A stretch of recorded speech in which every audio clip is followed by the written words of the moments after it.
మన కోసం మన వార్తలు అందించే ఏటీఎం న్యూస్ కు స్వాగతం.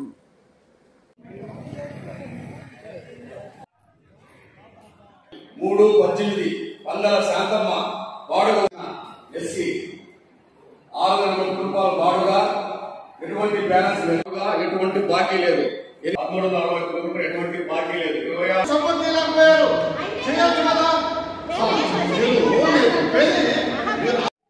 అభివృద్ధి పనులు చేస్తూ ఉన్న ప్రభుత్వంపై నిందలు వేయడం సరికాదు. మున్సిపల్ కౌన్సిల్ సమావేశంలో ప్రతిపక్ష కౌన్సిలర్పై విరుచుకుపడ్డ 20వ వార్డు కౌన్సిలర్ సూరా భాస్కర్ రెడ్డి.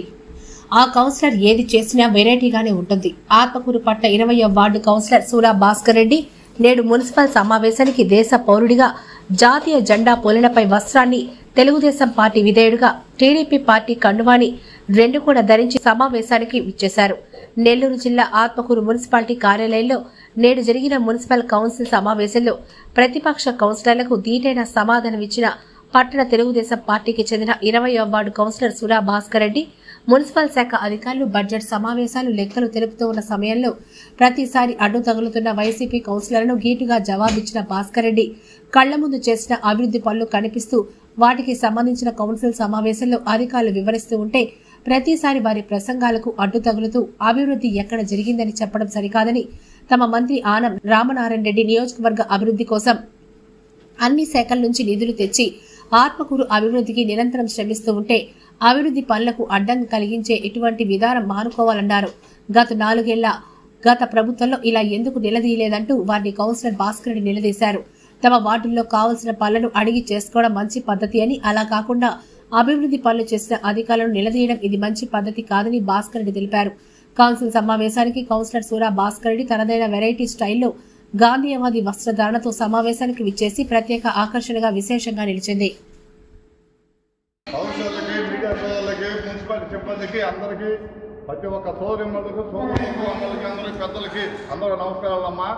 తల్లిని అడిగిన పాయింట్ బ్రహ్మాండం ఉంది. మంచి మాట అడిగావు.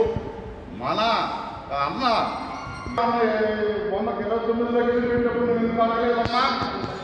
మాయా బంగారు తల్లి 29 లక్షలు పేదో డబ్బు ఒక ధనవంతుడికి పెట్టారే, అప్పుడు మీరు ఆడిపోయారమ్మా. మనందరూ అక్కడ ఉన్నాం. అక్కడ ఉన్నప్పుడు మీరు ఏం చేశారమ్మా? అప్పుడు రాని కూర్చొని ఇప్పుడు ఎందుకు వస్తున్నాయమ్మా? మీరు కూడా ఇందాక పాయింట్ కూడా ఏం చేస్తారు? రూములన్నీ తీసుకున్నారు. ఆ రూములకి ఎవరు ఓపెన్ చేయలేదు. అట్లాగే మూల పడిపోయి అన్నారమ్మా. చేరు ముందు పోయినా కూలి పొందుకోదమ్మా. చేరు ముందు పోయినా కూలి పొందుకోదు. మీరు వద్దు అని అవసరం దగ్గరగా మున్సిపాలిటీ ఇచ్చేయాలమ్మా. రూల్ మీకు అవసరం లేకుండా ఏమి కట్టకుండా వ్యాపారం జరగడం లేదు. రూల్ మీరు ఏమో చేయాలా? ఏమో చేయరు. కావాలి ఇంట్లో పెట్టుకున్నాం, మేము బాటలు కట్టలేము. ఇదేనమ్మా మన న్యాయం, ధర్మం. ఇప్పుడు మీకు ధర్మప్పుడు రూల్ ఇచ్చేసేయండి మాకు వద్దని. అవి చాలా లేవు, మేము బాటలు కట్టము.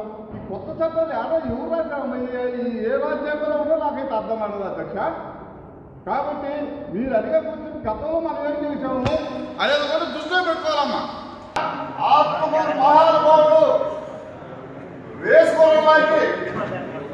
వేసుకోవడంలో పరుగులో రామనారాయణ గారు ఇచ్చినటువంటి విషయాలు చెప్పాలి అధ్యక్ష. ఈరోజు రామనారాయణ గారు 10 సంవత్సరాలు ఏదైతే చేశారో ఆడ నుంచి 10 సంవత్సరాల తర్వాత ఒక ఇంచు కూడా ముందుకు ఉండే కనీసం ఇసుకైనా ఒక ఇసుకాయి పెట్ట అవి మళ్ళీ 10 ఏళ్ల తర్వాత వచ్చి ముందుకు పెట్టడం జరిగింది అధ్యక్ష.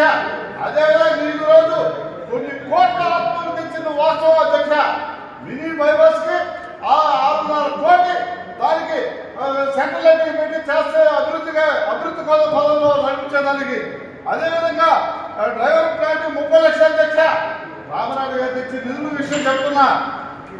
మా కూటమి ప్రభుత్వం వచ్చిన తర్వాత ముఖ్యమంత్రి చంద్రబాబు నాయుడు గారు అయిన తర్వాత ఎన్ని మంచి పనులు చేశాడంటే అధ్యక్ష, ఉచిత ఇసుక పెట్టిన చంద్రబాబు నాయుడు గారు కాదా అని అడుగుతున్నా. ఈరోజు తల్లి కోదం ఇచ్చింది చంద్రబాబు నాయుడు గారు కాదా అంటున్నా. అదేవిధంగా సిలిండర్ ఇచ్చింది చంద్రబాబు నాయుడు గారు కాదంటున్నా.